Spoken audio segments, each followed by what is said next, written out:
Why should you trust your timeline? Why yours is unique? And why worrying about is delaying final outcome? Why can't I put my trust in the universe when I am in my heart know that I am meant for greater things?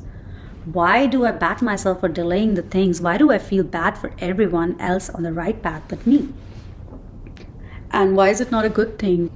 Today, I want to sit with you like a friend, nothing else, and talk about why your timeline is not late.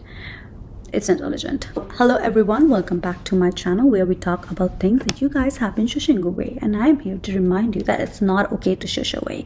And in today's topic, we will talk about why you should trust your timeline and why your timeline is not random, it is designed. So I will give you an example of my life. So when I moved to Canada, I thought that my career will take off in a year. I have a degree in project management. I have an experience as an architect from India. Also, I work as a production manager here. But instead of a perfect career path, I found myself dealing with situations like worse roommates, stressful living conditions, even physical symptoms like hair thinning, pimpling, bloating because of the stress. And I feel like everyone else have a map but me. And I am running in circles like round and round, like I do not know where I stop. When I say about that my life, I think many of you can relate it. And if you can relate it, I want you to know that your timeline, it reflects your nervous system, your past, your coping mechanisms, your parents. And none of it is delay. None of it is something that is delaying you. It's your inner calibration. So, to tell you in very simple terms, just imagine a wound. If you close it before cleaning the infection, it'll look healed, but it festers underneath. Life works the same way.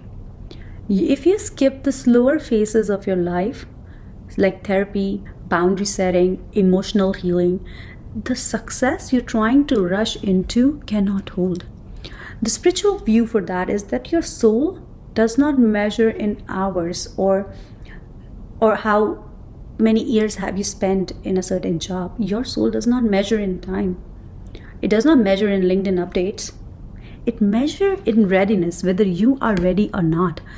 Maybe you come here to break generational curses, and that take a lot of effort, that take a lot of time, and that take longer. Trust me, a rose does not bloom because another rose bloomed faster. It opens when the season calls. You're that rose. And when I say worrying about it won't speed up, it locks you out, it's true. But when you obsess over the things like I am being left behind, you notice something. Like when I say that for myself, like when I obsess that, oh, I'm behind, oh, people have more money than me, oh, I am not even in the right job, oh, all the education I have done is of no use now. When I do that, I notice all the time when I do that, I binge watch TV. I binge eat a lot, I stress eat a lot, and my mind always is very shut down, very slower, very stress intake. Like everything triggers me, like everything that happens will bother me. My brain will not be in the calm state, and my mind spins into all the what if situations of my life, and I do not take any real action. So when I say that I am behind, that's my survival brain taking over.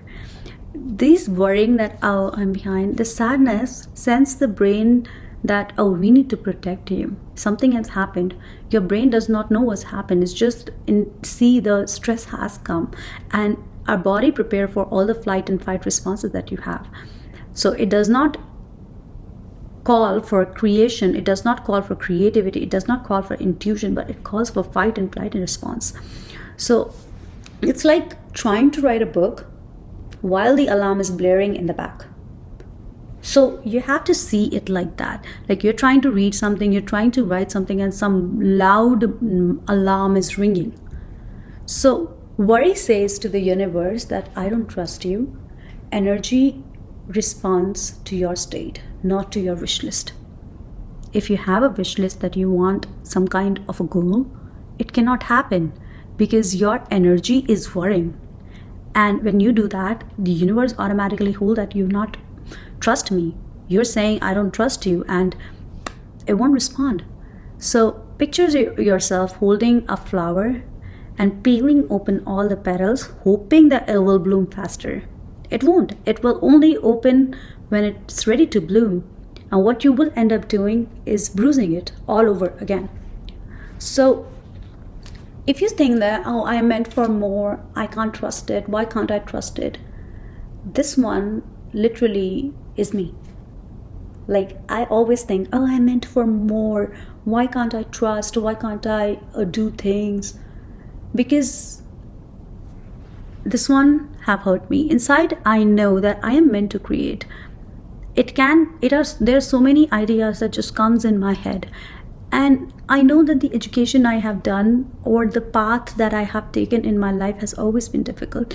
And this has given me a sense of belonging to myself, that I am meant to create something big. I get dreams about it. I get intuitions about it. And if I ask universe signs, I get signs about it. So I know that, but still, like, the present state cannot take it. I also know that this thing that I am doing to help other people by recognizing my own triggers and then helping you, this is something creative. This is something that I need to do. I know that somehow it is part of my calling, and part of me, but this all aside, part of me still tightens. Like, what if universe forget about me? What if universe forgets me? The truth is not a thought. It's a body experience. Okay? Truth is not a thought. It's a body experience. You have to hear this again. If you are someone who grew up in a chaos, in inconsistency, your nervous system, your whole body system have learned that you don't relax, people will hurt you, people will disappoint you. Even spiritual people often mask control wounds with manifesting. The universe does not just want you to receive big things, it wants you to hold them without collapsing. So it prepares you, delays you, and delays are not punishment, it's strength training. And I am strength training a lot. Like, the things that have happened in my life, trust me, are the worst. Like, I have been thrown out of an examination hall because my fees was not paid, because I was not wealthy enough to pay the fees on time. They threw me out of the exam hall, and I have felt those financial scars all over me. And when someone comes up to me and say, oh, you belong to low class, that triggers me. I am not ready for it. And that had happened 10 years ago, and I have accomplished a lot in my life after that. But still, if someone calls me a person who is financially not good, which I am not, that triggers that old part of me, that triggers the old wound in me. And I am not trained yet for something bigger that's coming my way. And universe is still in form of those people. I am getting a message that I am not prepared for it. So trust me, when you beat yourself up, it's not about delay, it's about shame.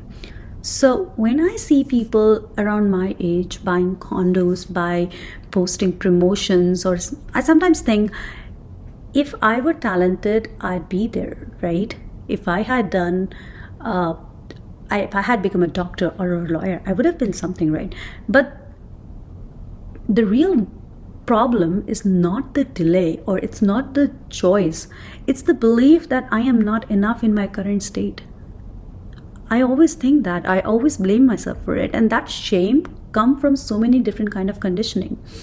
It comes from cultural that praise early success. It comes from few families that equates love with achievement. And the comparison here, it puts salt on the scar that you have, the shame that you have. It's like standing in front of your mirror and asking someone else's reflection to smile first. The feeling off path is actually scared signal. So when you feel the discomfort, the questioning, sclerosis, the psychology calls it liminal space, the in-between, where the old identities dissolve. The spiritual tradition calls it initiation. Instead of asking why I am late, why am I late, we have to stop and try asking what part of me is ending. What new self is quietly forming? This is where the deeper magic actually lives, trust me. So we have to start now. We have to make tiny movements. We have to do the big shift. If your timeline is intelligent, why start now?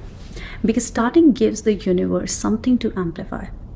If you want a perfect body, you have to start somewhere, going gym or doing Pilates or yoga sessions. You have to start somewhere. You cannot just sit around and skip food and imagine that you will have a thick booty.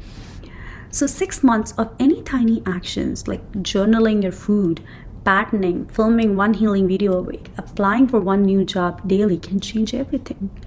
Think of it like planting seeds. The soil might take months to show growth, but the roots are forming immediately.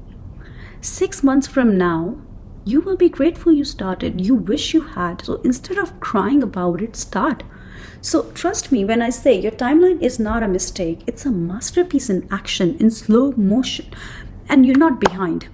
You were never behind. You might just be early for something bigger than anyone you can imagine. So trust me, start small. Start to trust you're becoming. The season you're waiting is already waiting for you, so you just have to start trusting in that. Thank you so much for watching. I really hope I clicked somewhere, and I really hope that this video has helped you to be your own person and start. So if you really like this video, please like and comment, and if you want to share it with someone who can get help with this or who's stuck in their path, please share with them. I will see you next time. See you.